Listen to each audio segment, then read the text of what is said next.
Okay, so Vision have got a Vision Films have you know, they're dropping a new one, right? It is called Lady of the Lake. The Lady of the Lake, right? Um yeah, I think it had a sub name as well.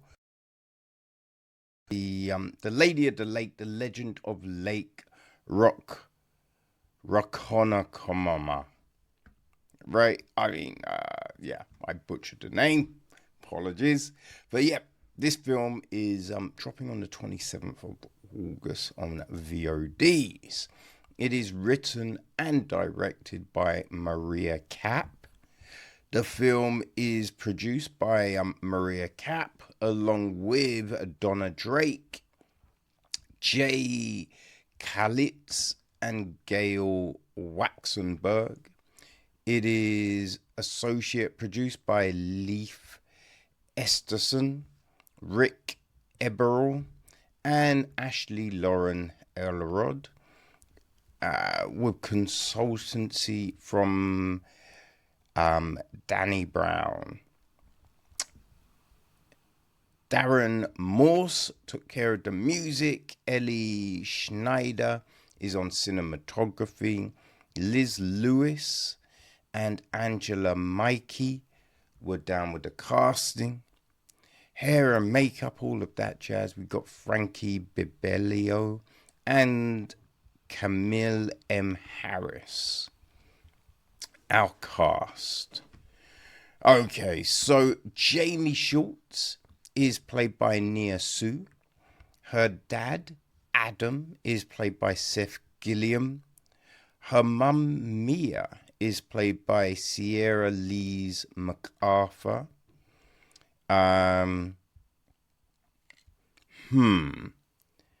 They don't list her brother, because we do see the brother in flashbacks and everything, but yeah, they don't list the actor down. Okay, so her uncle Andy lives with them. He's played by Del. Actually, I don't think Andy is the uncle, but Andy is played by Del Zamora. There's Claire, played by Tori London. Jamie's friends, right? We have got Ronnie, played by Cleo Contaginis. There's Erwin, played by Stephen Thomas Capp. His sister Lizzie, played by Veronica Kelly. There's Gigi, played by Natasha Capp. We've got Julia, played by Charlize True. And her boyfriend Scott, played by Larry Saperstein. There's also Becca, who works with Adam. She's played by Raffaella Capp.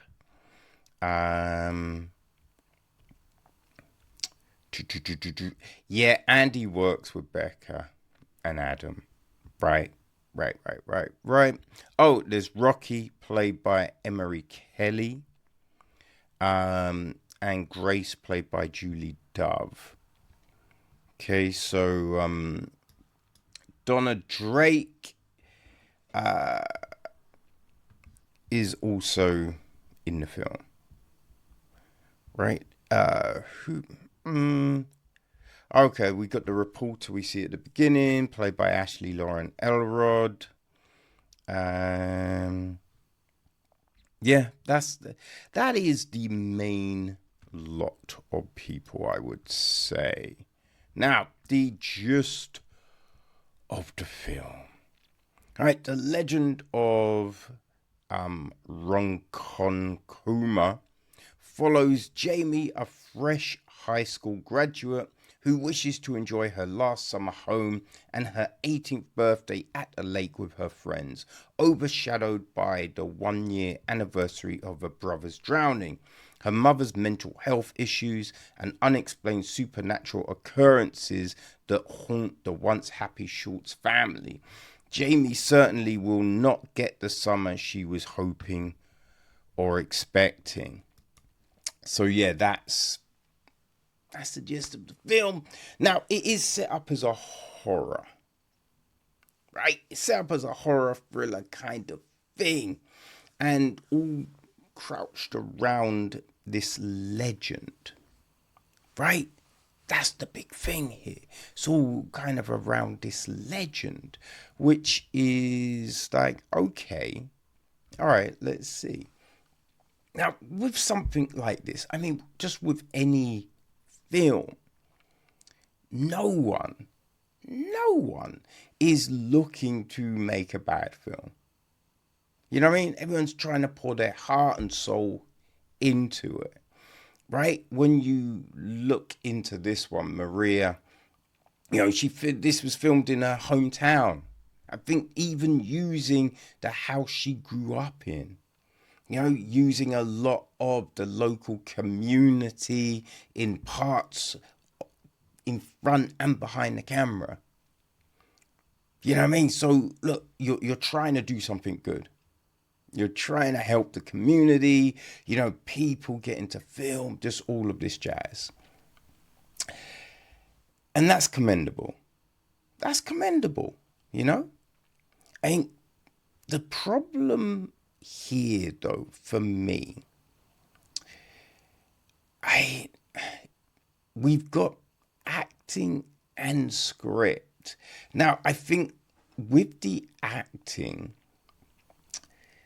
there's all of these, I mean, for the most part, a lot of these actors are in like known projects, TV shows, and all of this kind of jazz. So they probably can act.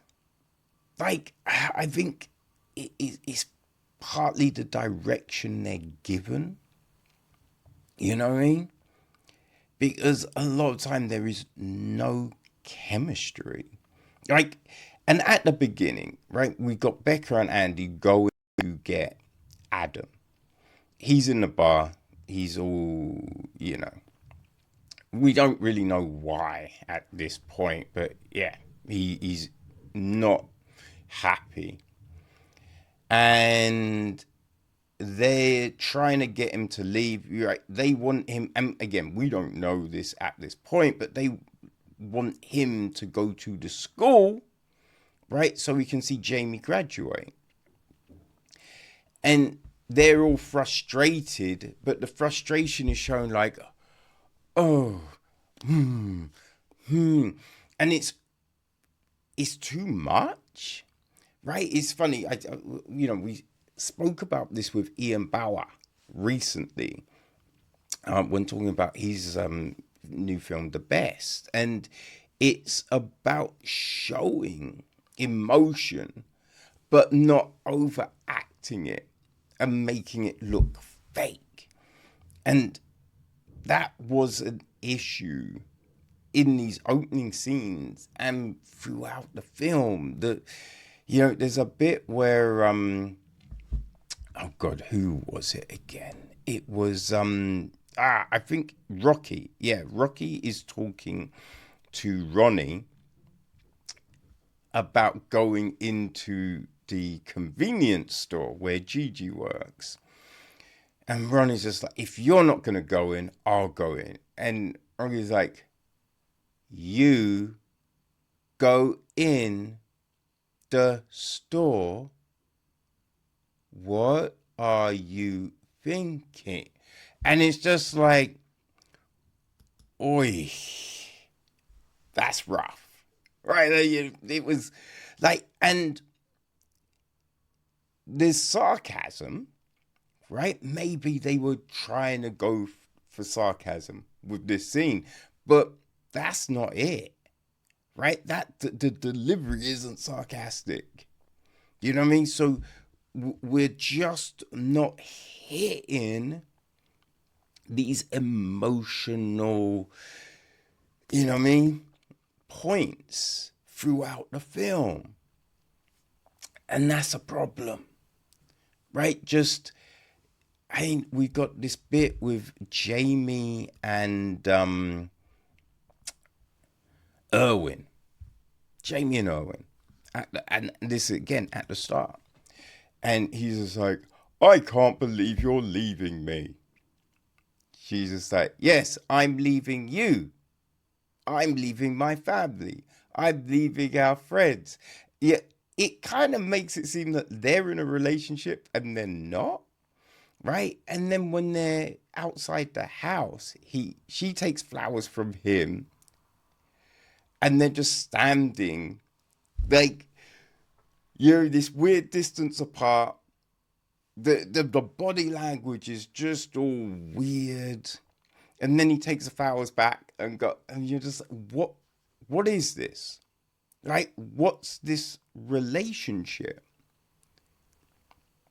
You know what I mean? It feels like he likes her, but she's not into him. But who knows? Who knows? We do get this weird love triangle, which I don't know why it's there. It does nothing for the plot, and it goes nowhere. And it's not even, right, a big thing. Like, we know it's there just because it's kind of mentioned, right? But the most we see, I think there's a bit of a kiss, but it could be you could perceive it as a friendship kiss, but the biggest bit is like a tap on the shoulder.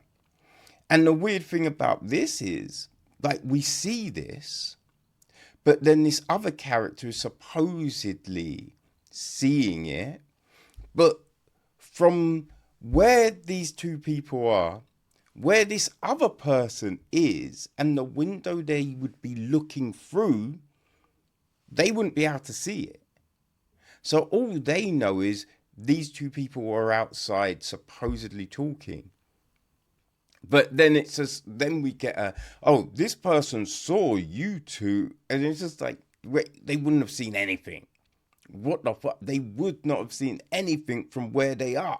What are we doing? What are we talking about? You know, it's weird things like that. But this is all around this Native American First Nation like legend. And we do see a reenactment of the legend, which, I mean, the reenactment isn't the best, right? But what doesn't make sense? Now, with these kind of folklores, myths, legends, and all of that, sometimes if you really do break them down, they don't make any sense whatsoever, right? Which is fine, you know what I mean? But with this one, it's supposedly, right, this woman in the lake is taking men, boys, you know, that's it, right? And it doesn't seem like there is a benchmark on the age, right? That's the weird thing. It's just like, so is it just anyone of the male gender, regardless of age, right? That's what we do not know this. But that's the gist of it. Right now, and this isn't a spoiler because, you know, probably a lot of Americans know this legend, but there's this couple, because it's like Romeo and Juliet, that, you know, they want to get married, they're not allowed to get married. He kills himself, right, in front of her, and she goes into the lake and drowns, right? Now, she's supposedly looking for him, that's why she's taking men. But you're like, why would she be looking? She saw him die. She was there. Now, if he had just disappeared, I get it. But so the legend itself makes no sense. But throughout the film, we supposedly have the mum and Jamie being lured by this presence. And you're like, hold on. I thought it's only after men. So that's like, you need to clarify these things. It doesn't make any sense. You know what I mean? Either it's only going for men or it goes for everyone. But you have to let us know, because you've told one thing, but now you're having like the women being lured as well. So what are we doing? Where are we actually going with this? Because it's fine. If it's after everyone, that's fine. But the viewer, the audience needs to know what it is. Otherwise, just nothing makes any sense. You know? Like, the whole mental health issues aren't ever addressed. You know, you just have the mum in bed a lot. Just something like, and it's all kind of resolved very quick. It's bizarre. Yeah, it's kind of bizarre. Like, the film actually kind of goes nowhere, really.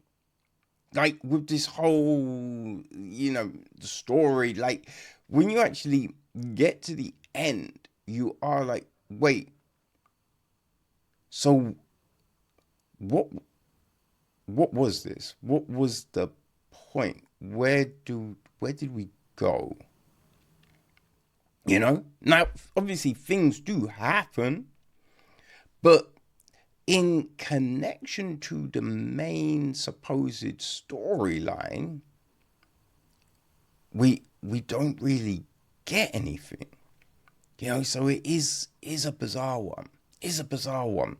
Also, like, because Jamie and her brother, they're twins, right? They're twins, same birthday, boom, boom, boom. You know what I mean? So, they're 18. They grew up in this area. Everyone knows them. The gift Scott gives Jamie is really fucking weird. Right? It's really weird. It's a weird gift.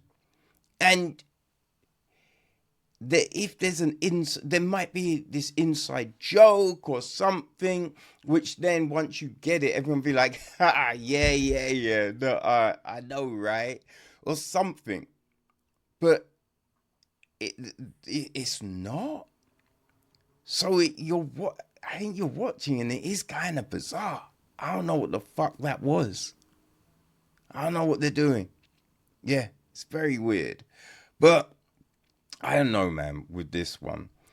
Like, it's not really aimed at me, right? It is more because when you look into things, right? Maria Capp, her studio, Caparelli, they are making films that are kind of family based things, right? Trying to be non-offensive and all of this kind of jazz. So, if those are your kind of films, like Rocky Mountain Romance, Dance Rivals, Prom Date, just all of those kind of, they're your films. For Profit, we looked at that recently. Yeah, if that's your thing, then The Lady of the Lake will be for you. Maybe you watched other Maria Capp films and enjoyed them. Then, boom, Lady of the Lake will be for you. So, it drops on the 27th, right? The 27th of August on all your favorite VODs. Have fun, people. Have fun.